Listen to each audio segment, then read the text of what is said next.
Check, check. Mic check.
Hey, how's it going, guys? Welcome to Doce Collection, where we pretty much have conversations about current events or topics or anything like that, and we just discuss and almost kind of debate. I guess it depends what the topic is, and if not, you can always hit us up on the comments or in our other social platforms. We just started this streaming journey, and we've been enjoying it so far. But today's topic, I think it's going to be very interesting.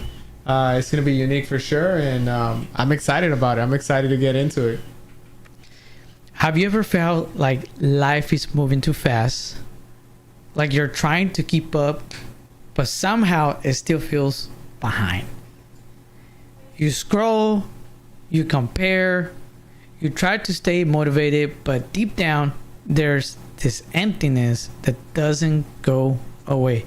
Well, guess what, guys? Today we are talking about why so many people feel lost and how to find real peace and direction even when the world feels chaotic. By the way, my name is Daniel and this is my brother Carlos. So we're gonna try to call each other by our names, but not by brothers. So we're gonna say Carlos, we're gonna say Daniel. But you guys already know this is the only time we're going to say that we're brothers. Anyways. So how many of you guys feel like the world is just like so fast and you can't even keep up? Yeah, I think because of that, especially with technology, right? It just feels like you're in a constant race. Like it's always, you're falling behind in some way, man. Like there's always something new that comes out. You get the newest phone, next month, something surpasses it. It's a constant race and a constant, if you want to consider it, battle. And I think it introduces a lot of like anxiety and stress because of it. And especially with this new generation, I mean, we're almost like in the same generation. And I feel that even our generation felt like they were in a race running because there's so many changes. But like now, it's crazy, man. It is ridiculous.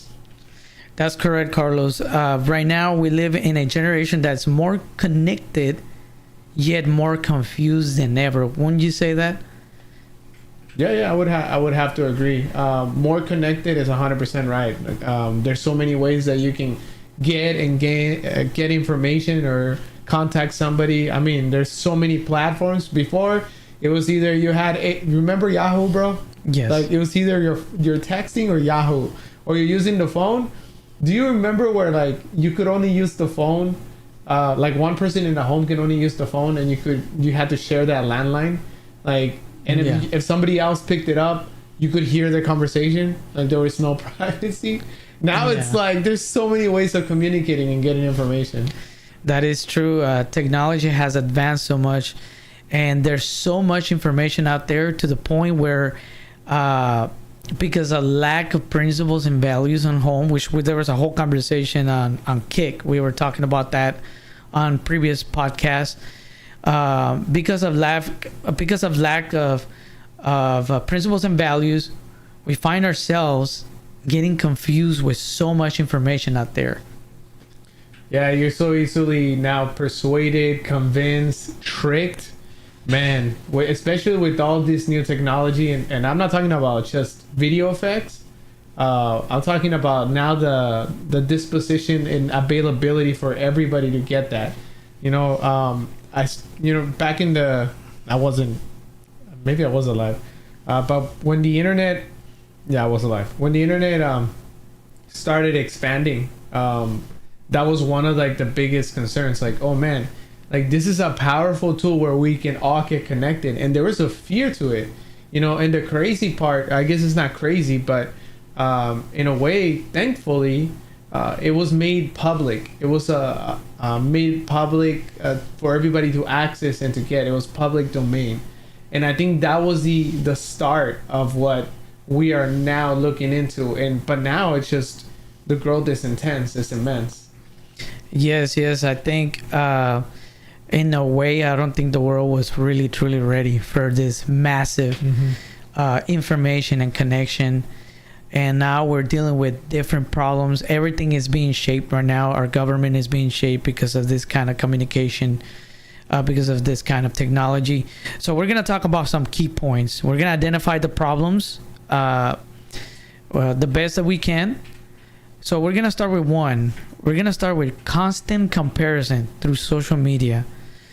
How many of this young generation, Gen Z millennials, they're constantly scrolling online and they're constantly comparing themselves like, man, I don't look like this. I need to look more like that. And I need to do this and I need to do that because of so and so. Yeah, no, there's a lot. I think we try to fight a lot our image, like how we look and how we present ourselves. And I think the start of that was MySpace. I don't know if you remember MySpace. Oh my God, that's a long time ago. Yeah, but MySpace was the start. I mean, there was AOL chat, but that was different. That was just communication. But MySpace was this profile that you could create, and it was the launch of what we all know as social media. And it's like from there, image and how we look, what we know, what we present, it all started becoming a profile. It changed everything. That's so good. I remember MySpace. Oh my gosh, it was a long time ago, and we're not gonna say our age at this point, but man, that was a long time ago. So I think we don't just watch people's lives through social media and all these different platforms, but rather we are measuring our worth by them. I think if we look like that, then we're worthy, we're good. And I think that's the beginning of an issue right there. Yeah, definitely. I think innovation is good, but it also introduces problems, right? It introduces stress, it introduces anxiety, because when something new comes out, there's a battle to try to understand it, to try to dominate it, and to try to not fall behind.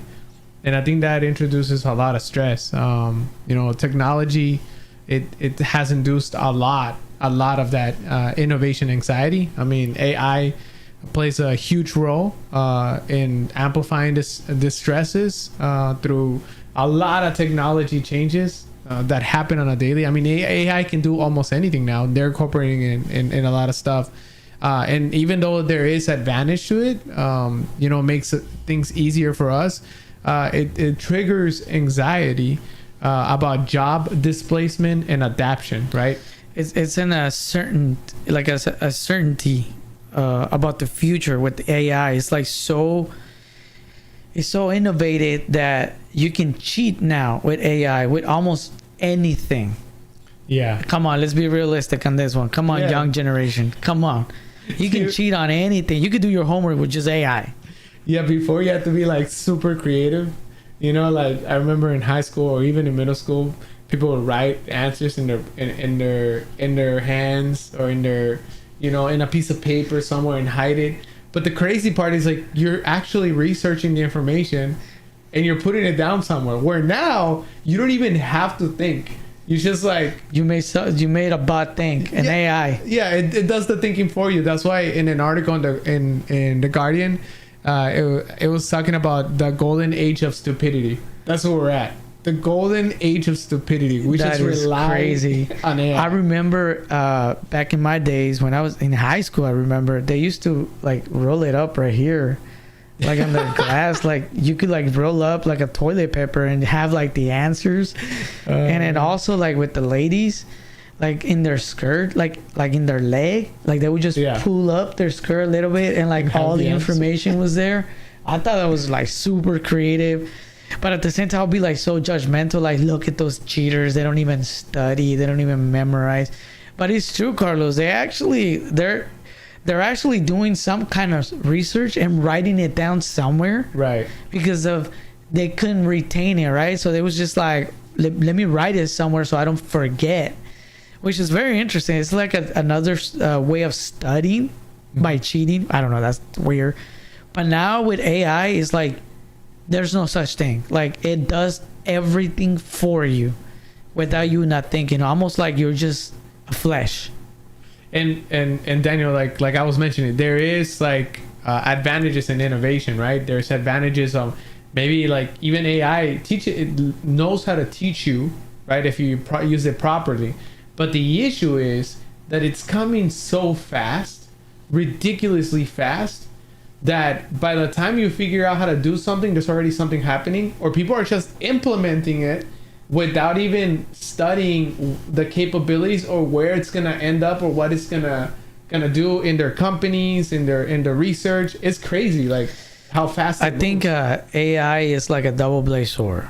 It can make you really dumb, or it can make you really smart.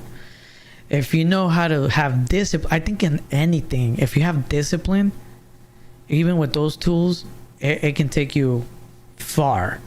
But if you don't have the discipline, it actually takes you more back because you don't study. And I think that's what's happening with our society. We see the drastic difference between the generation that's actually utilizing the tool correctly, right, or the generation that's just becoming more dumb. Yeah, it's like when people started Googling answers and everything, right? You know, but now it's not that we're Googling or searching answers. We're asking for it to think for us. That's completely different. That's like you're lacking the capability and the ability to think for yourself. That's scary, man. That itself, it's just a scary thing. Yeah, I think and I'm guilty on this one. Like whenever I need to write something that sounds professional, maybe I'm doing an estimate, or maybe it's a very important text where I don't want to sound a certain way, or I'm just really horrible at my grammar, right? So it's just like, I'm not saying you are. I just ask AI to kind of help me on that one, and then I find myself actually becoming more lazy. Yeah. And then it instead of me teaching me how to write better, it's almost like I'm programming myself to become more lazy. So Daniel, how do you think that something like that, right? Because we're relying on it to, hey, write this essay for me, make it sound more passionate, make it sound more nice, make it sound more professional. Like, how do you think that impacts the anxiety or the stress aspect of it in our lives? Like, how does that like correlate to that? So first of all, AI brings uncertainty about the future. In other words, the way I saw AI was like, oh man, like for example, if you're a business owner, or you're a corporate, you know, AI is like, wow, we have to lay off a lot of people because now we're bringing this technology that doesn't need humans So that's where the uncertainty with the AI, right? Now, when it comes down to writing and grammar and all that, it's just making people more dumb. Right. They're making people more dumb. You know, very few are willing to discipline themselves to utilize that tool to impact, but most of them are using it to be more lazy. And then you become like a dummy. You become like a zombie. You're just clicking stuff to get an answer from you without you really using your brain. Yeah, I think it creates a lot of uncertainty even for like companies or corporations that do the hiring, right? Because you're like hiring somebody and they sound really smart. Their resume is amazing. They wrote like the best like paper or what's it called, documentation of why they should get the job. And then when you actually, even when you're interviewing, because I've seen people interview online and they have AI telling them exactly what to do based on the questions or what people are asking. But then when they're actually put to the test, when they're actually put to the job to do whatever they're supposed to do, it's a total mess. Because they know nothing. They don't know anything. Everything was AI, you know, and then they end up getting laid off, or the companies, like they're stuck with these people because they don't know what to do. I don't know if there's this story that was very popular with Amazon implementing AI for recruitment. I don't know if you ever saw that. But they started using AI to recruit, you know, based on submissions that they were putting in or resumes that they were putting in for jobs. And it actually ended up being that, the AI or the algorithm, I guess, that the AI was created on, ended up being very sexist. Ended up just hiring males and not that much females, which is another problem that arose that nobody was expecting, but from the corporate side, like, oh yeah, let's use this technology, let's implement it because it's going to make our jobs easier. But then it's like, oh man, we're going to get in trouble because we're just hiring men, we need to cancel this. You know, it loses the human. So somehow emotion. AI was picking men, just men. That's all. It was from Amazon. Isn't that interesting? Let me say something else about AI. I think AI is making people unhuman. There's no authenticity. It's making people very unhuman. Like everything is so AI that you don't even know if the person is actually being real or not real. It loses that. You know, there's no mistakes. I don't know if that makes sense. It's too perfect, and it makes it very unhuman. No, I agree. And it doesn't seem like it impacts that much until it's put to the test or placed in front of people, right?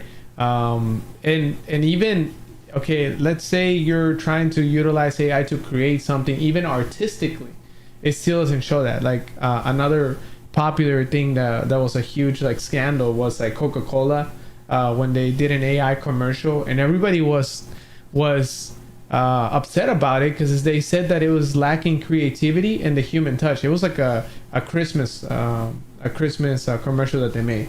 But it just shows how much the lack of human touch AI still has. But then it makes you think, okay, but this is what people are relying on. So if you're gathering or you're grabbing information from this tool and it's making you into the individual that you're going to be, especially if you're at a young age, imagine the generation that's coming up behind us, that's relying just on these tools, and they believe it to be like almost like a law, like, oh, this thing is right. There's nothing wrong about thinking this way or about viewing values or concepts this way. Like it's raising our children. You know? Isn't there like a country that they establish like an AI as a government or something like that? Oh, you're talking about prime minister? Yeah, that was Albania. So Albania has a prime minister running, and it's actually AI. It's a female AI. Isn't that insane, man? That's the uncertainty, right? That's like, wow, look at how unhuman it's becoming, everything, right? There's no, I don't know. That's a little scary for me. That would bring a little bit of uncertainty in my life. Also, I wanted to add about AI. Remember the resumes? I mean, whenever you bring a resume to a company to, I guess, show the value that you have, now it's like so unreal. You know, you show up with all this you have all this creative paragraph showing who you are, but until they actually have a one-on-one meeting with the person, it just shows somebody totally different. That just shows you where we're at with the inhumanity. Yeah, it's just because they're relying on AI to apply, which is a great tool. It's a great tool. But then when you're actually placed into the position, you don't even know what you're doing, and you have to rely on AI.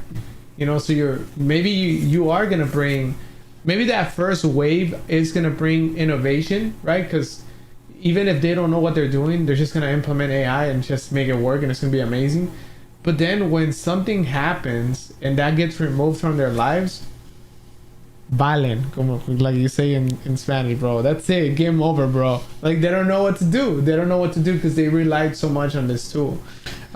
Yeah, imagine telling AI, hey, make it sound like me, Daniel, and as human as possible with my Daniel's effects. I don't know.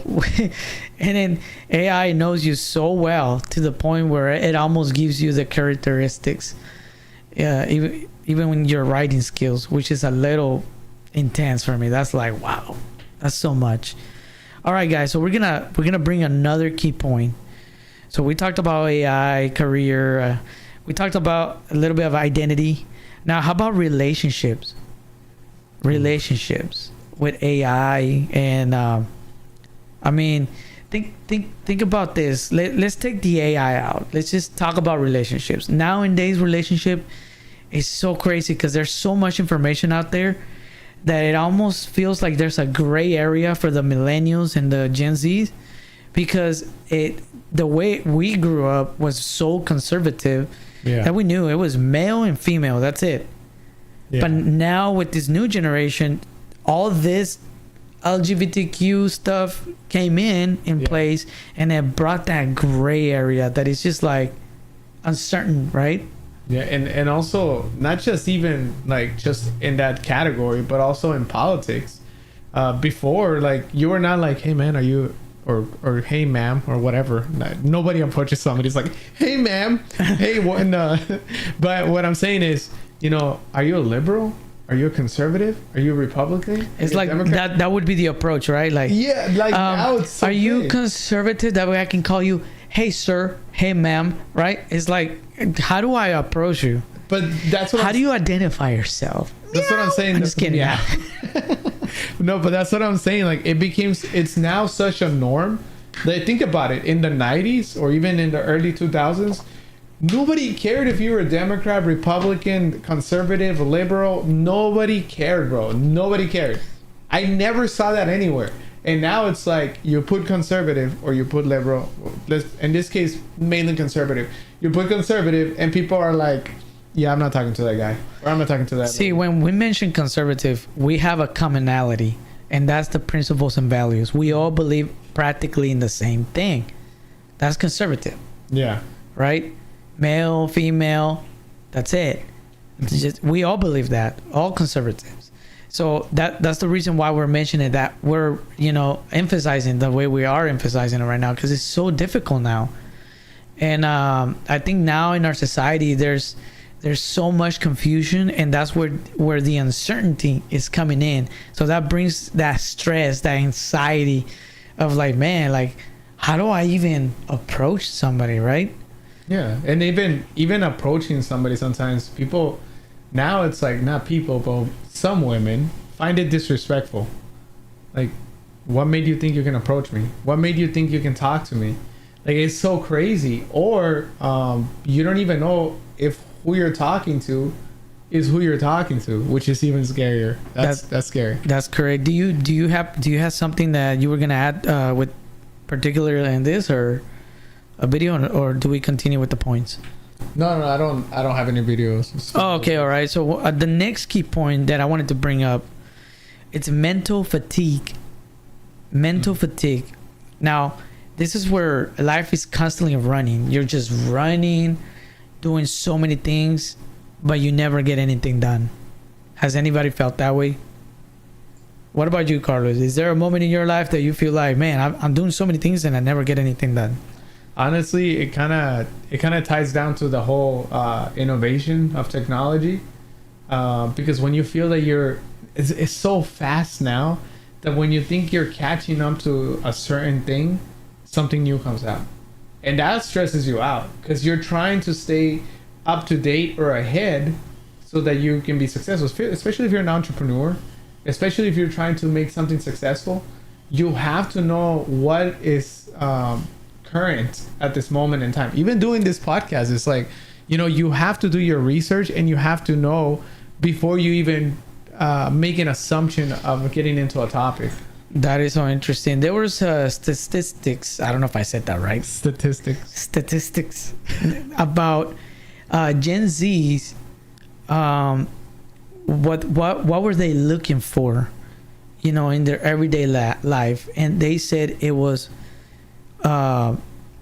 mental peace, peace of mind. They say, and I thought that was very interesting. They say that they rather have mental peace or peace of mind than wealth. I thought that was wow. That's just interesting, right? There's a necessity to just find that peace, right? Yeah. It's almost like you're busy, but you're never present. Right. No, yeah, and even applying it to people that have jobs that are currently employed, and taking aside everything that we spoke about with AI and utilizing those tools. I saw this article on Forbes, and they did a study with more than 300,000 U.S. Individuals, and they found that anxiety is the number one presenting issue for workers, topping depression, topping stress, relationships, family issues, and addictions.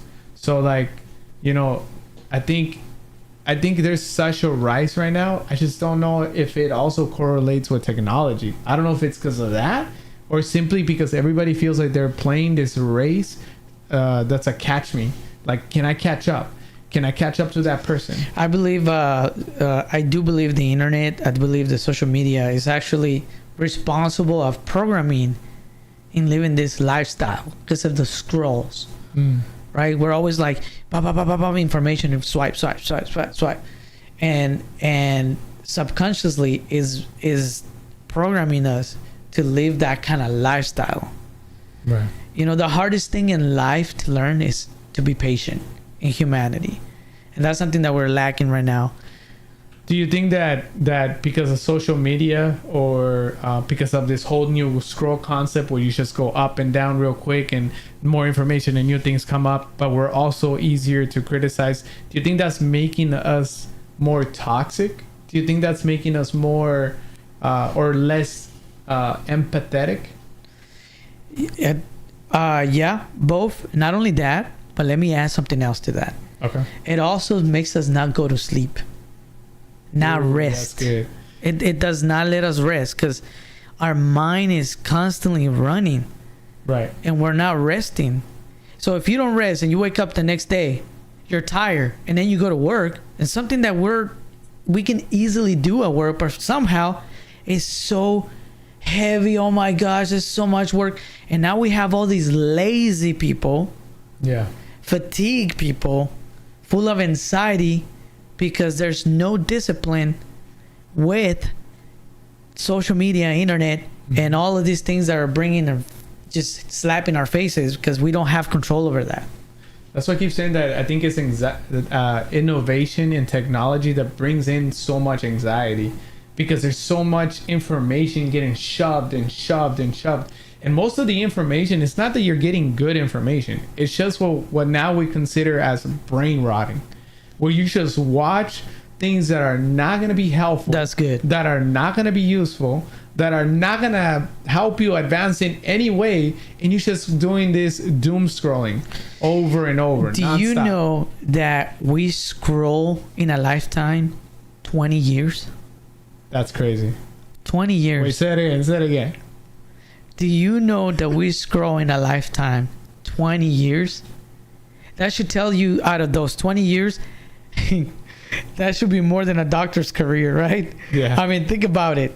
So then, how much of that scrolling you're actually just wasting your life, literally? imagine later on, man. Like, Daniel, if that's right now, as technology advances, It's and gonna be there's- more. Yeah, It's gonna be like, more. How much scrolling are we gonna be doing? How much time we it's already difficult for people to get away from their phones.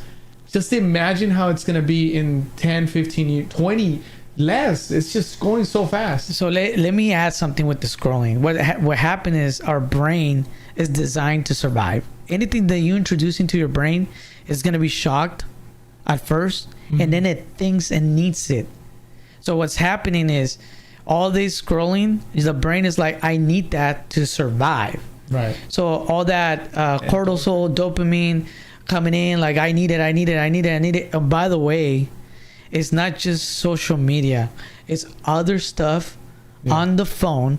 Yeah. You know, especially if there's, I know this is a different topic, but especially if there's some kind of emptiness in your soul, something that is damaged, something that is hurt. That's good.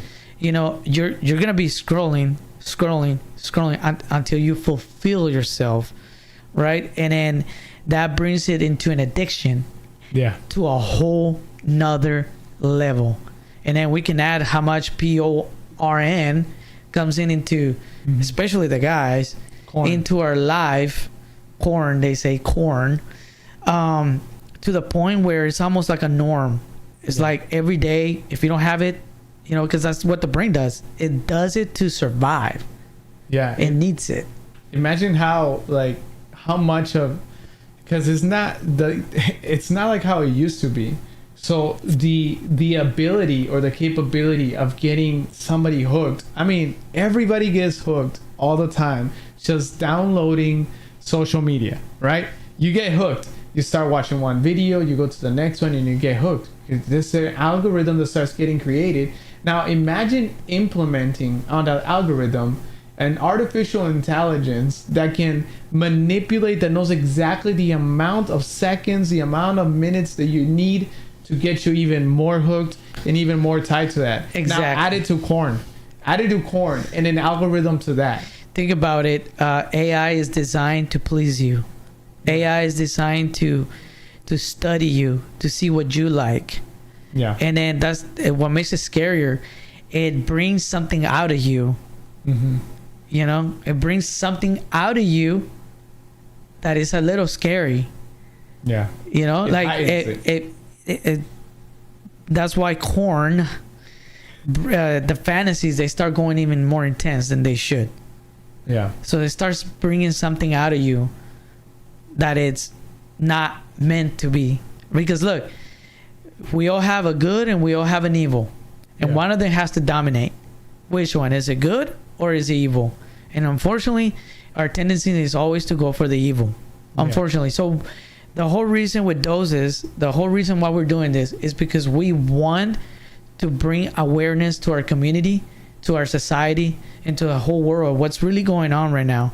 And we're just young people. Well, I consider myself young, Carlos, but just, you know, but we're young people, and we're just trying to, it's a small voice right now, but we're trying to impact anybody, even if it's 1%, to bring awareness, and that way they can think twice before making any kind of decisions that will bring this kind of addictions, this kind of behaviors, this kind of anxiety, stress, social. Exactly, that the world it's going through right now because of technology, because of lack of discipline. And let me just go a little further, because of lack of parents not taking responsibility in teaching principles and values. Yeah. Speaking of lack of parents and not teaching values, I still remember like growing up and going through high school and even middle school. In middle school, they would always suggest for you to talk to your parents whenever it was anything related to, you know, biology, about yourself. When I got to high school, things had already started changing. And then they started going to like, oh, it's normal to think this way. It's normal to do actions with your body and watch things that, you know, that you are desiring. It's part of the process, you know, and they normalized it so much that we're into a point that it's not even a topic whether it's normal or not. They just push it into our societal norms. It becomes something normal where it's like, oh yeah, you should be watching that. But it impacts you. It impacts you when how you communicate to women or men, how you view yourself, and how you view those acts, because you are watching and feeding into your eyes, into your brain, and into your soul what you think is right or righteous, what you think is proper, when in reality that's not normal. It's not right. Yeah, the worst thing look at me, I'm like started. There's so much that I have to say. The worst thing that a human can do is normalize things. That's good. You know, when you normalize things, then you become unhuman, because you become like with no empathy. You become senseless. A puppet. You have no empathy. You don't care. You see blood, you see death, you see all these things so normal. Yeah. By the way, normalizing thing destroys everything, by the way. Relationships, Yeah. okay? Work, friendships. The passing of people, just to not utilize the other word, because now, like, I also remember Many bodies, is that what you mean? Many bodies? many bodies. Like, I also Yeah. remember, like, for you to see stuff like that uncensored, right? You would have to I'm not saying to do it, but it would be found in like the deep dark web, right? Now, like in X, there's no control. You're gonna see stuff. Like, I'll give you a perfect example. When what happened with Charlie Kirk. Yes. Like, in that moment, for like at least that whole day, everybody could see what exactly happened. It wasn't censored. It wasn't blocked. It wasn't in the deep dark web. No, it was accessible, and it becomes normalized. Like, oh man, like people see that and you still feel a certain way. You still feel sad, but then your brain gets used to seeing things like that, and it becomes, like you said, something dangerous. Isn't that interesting? Like, how many people did we see that was like, oh, he deserved it? That's crazy. Like, that's crazy. Like, that's like, what? Like, we're humans supposed to strive to live for life. You know, we don't desire anybody to die. Yeah. Right. So that tells you where society is headed. We have this group of people. We have a group of people, you know, that are just like senseless. Yeah. It's even on the far, if you want to take it to the other side, even on the far right, there's some crazy people that are, it's like, no, just kill. Oh, I should just terminate, just eliminate. Yeah. Just remove, and it's a dangerous thought, because it's influencing or encouraging an act that's not right, whatever side you're at. That brings me to another key point: the spiritual emptiness. Trying everything to fill a void that only God can satisfy. So I can proudly say that I'm a conservative. I can really say that conservative, the real conservative. And when I say that, I mean like with the principles and values. And one of the main, what establishes the principles and values in my life as a conservative is because the belief of God. Because we believe in God. That he's the one that invented the rules for us, the wheel for us. We don't reinvent it. We don't make our own up. God already designed it for us, because that was our wall of protections, so we can live a life full of freedom. I believe the United States of America has so much blessing, because I believe most of us have the principles and value, understanding that it's all based on God. It's all founded through God. Look at the Pledge of Allegiance. Yeah. Isn't that interesting? I mean, that's literally the whole reason why the United States exists, because we escaped to have the freedom to express our beliefs, and it was Christian beliefs. It was godly beliefs. So the foundation of that is God. That's where it doesn't matter what you believe. You're free to believe whatever you want. In the United States, you are. That's actually part of the freedom. But it does not neglect, it does not take away what the United States was originally founded on, and that was Christianity. Yeah, so I want to encourage the young generation not to lose that. If you want to live a life where there's peace around you, or at least where you can walk around the streets and I feel like somebody's gonna jump you, you know, if you want to have a healthier country, it really starts within you. It starts with you. Look, we mastered connection with technology. We mastered connection, but we lost direction. So our direction is based on principles and values. You cannot lose those. And I'm talking to my community right now. Do not lose those. We gotta stand strong on principles and values. We gotta teach our kids, not ChatGPT, not YouTube, not other platforms. We have to take responsibility and actually teach our kids the best in our abilities. What are those principles and values look like, and watch anxiety starts going down. Watch stress starts to go down. Because right now there's so much information out there and anything can be an influence for them. But if you set walls for them of principles and values through you as a parent, then you have safeguards whenever those type of questions arise, those type of ideologies arise. They know how to stand firm and strong. Wouldn't you say that, Carlos? Yeah, then I think those create boundaries, right? Like you said, those walls, boundaries that people that have good values that are within God, they're not willing to step out of. Like, I'm not gonna step over there just because I have the freedom of doing that. You know, that's where those core foundations come from. And I think, like you mentioned, it's not that innovation brings anxiety, right? And to a certain extent, but it does not make you lose control when you have foundations and pillars that are based on, for us, on a biblical sense, on God. And I think that's what we haven't swayed so far as a country, because we still are holding on. Some of us, a few of us, are still holding on to those values that have maintained us on the right course. And you know, it's scary. It's scary because an empty mind is easily swayed. An empty mind is easily persuaded.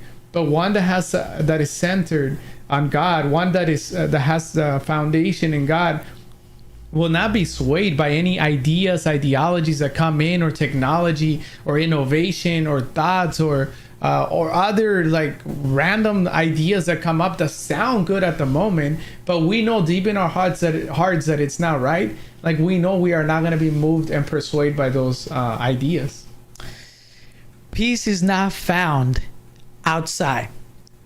Peace is not found on Democrats, Republican, on a president, on a different country. Mm-hmm. Peace is found within. Peace is found within the family, within a traditional family. Let me say it, traditional family. You're never going to find peace outside. Never. You build the peace within. Where does it start? At home. Nowhere else. At home. Yeah, and it's crazy because right now, you know, with all these rumors of wars, with all these like things that are going on around the whole entire world of destruction, of termination, you know, in Nigeria termination, in Palestine termination, Israel termination, like all these things that are happening, and people have so much anxiety, and they're so scared, and they're frustrated, or they're upset, or they're pissed. It's like, that's why he means like peace.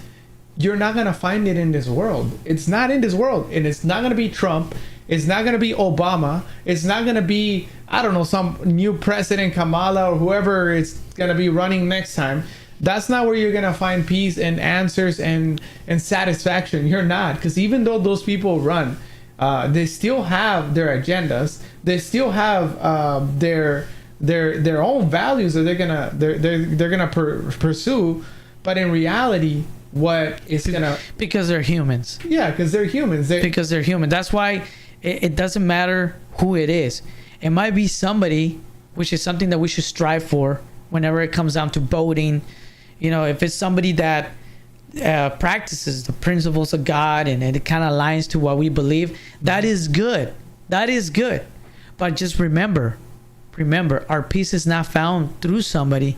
The word says, the word says, not to sound all religious, but really this is what it says: first seek the kingdom of God and the rest will be added. If we're all, even though we're not perfect, but we're all striving to seek his kingdom, then everything will be added. Does that make sense? Yeah. Oh, yeah. It makes perfect sense. So peace starts when you stop chasing the world's approval. It starts seeking purpose in God's plan. Let's go on a commercial. Let's go.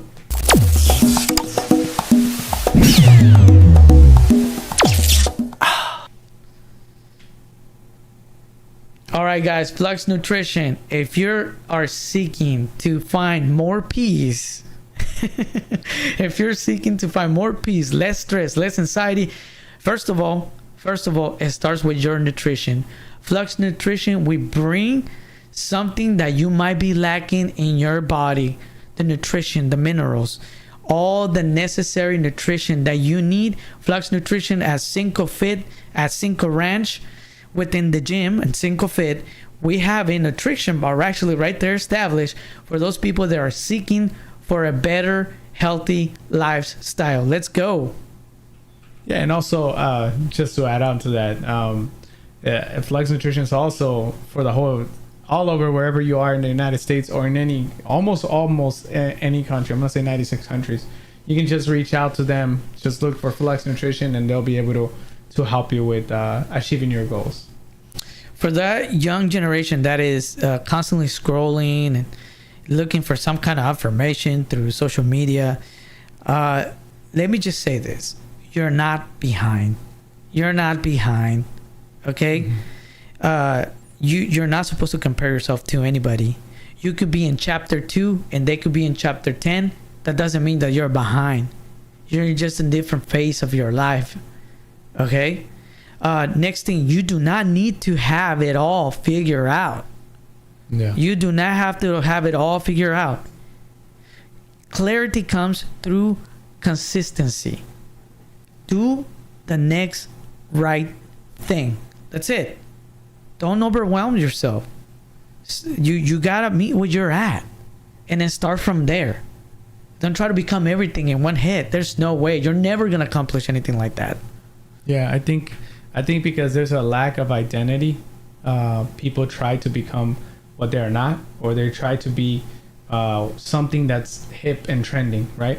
Correct. So if you don't have an identity, if you don't have a good standing, you're gonna be easily swayed into this idea of you're not good enough, you're not where you're supposed to be, when in our belief, in our values, it's not where you're at in this world or physically, but rather inside, in your heart. Correct. And mind and spirit. So yeah, like, you discover your purpose by moving. You just gotta move where you're at. Okay? Not by waiting the perfect moment, because that's never gonna come around. You gotta be in the move. Faith with no works, it's dead. It's dead. Faith with no works is dead. You gotta have faith by moving, put in action, and then you'll see and you'll find the purpose. You'll find the direction that you were meant to go. And that James quote is perfect, not only for people that believe in God or Christianity or anything like that, but even for people that don't believe in stuff like that.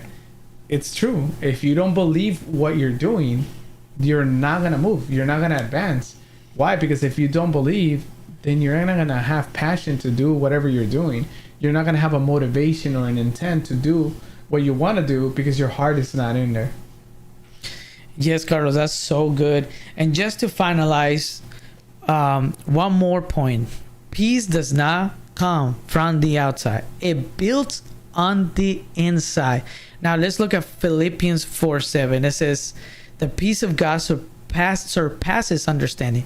It protects your heart and mind." In other words, you don't find peace in your mind or in your heart. It actually surpasses your understanding. So how do you find that?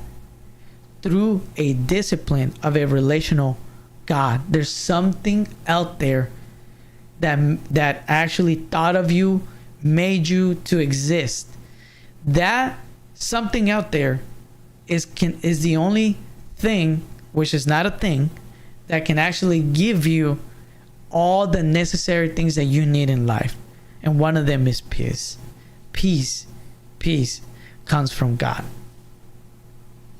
Yeah, I was looking up a verse, and that was in John, and I just found it right now. It's John 16:33. It says, "I have told you these things that so that in me you have peace. In this world you will have trouble, but take heart, I have overcome the world." You know, so a lot of times, like we mentioned prior to this, we're seeking knowledge, we're seeking status, we're seeking power, we're seeking to be understood, known, wealth, because we're seeking worldly stuff, you know. Correct. And God's in the Bible is telling us, like, hey, you're not gonna find peace that way. You can have all the money, you can have all the knowledge, you can have all the power, and you can be the saddest person in the world, but if you have peace within, nobody can rob you of that. Nobody can take that away from you. Carlos, that is so good. What a good way to just end this podcast section by Doce Collections. Guys, follow us, subscribe. Look, this information is not like common, because we're so entertained with comedy in social media. You know, I know we want to have fun. I know we want to bring some kind of like joy, entertainment into us, but really we need this. We need to establish our principles and values. We need to bring those back in order for us to have a peaceful mindset, in order for us to find actual peace, even when there's chaos in the world. Yeah, you know, you are what you see, you are what you hear, and you are what you say. You know, same thing with feeding, right? But what you're saying, what the things that you're representing, the way that you're walking, those represent you. Those represent your values. That represents your heart.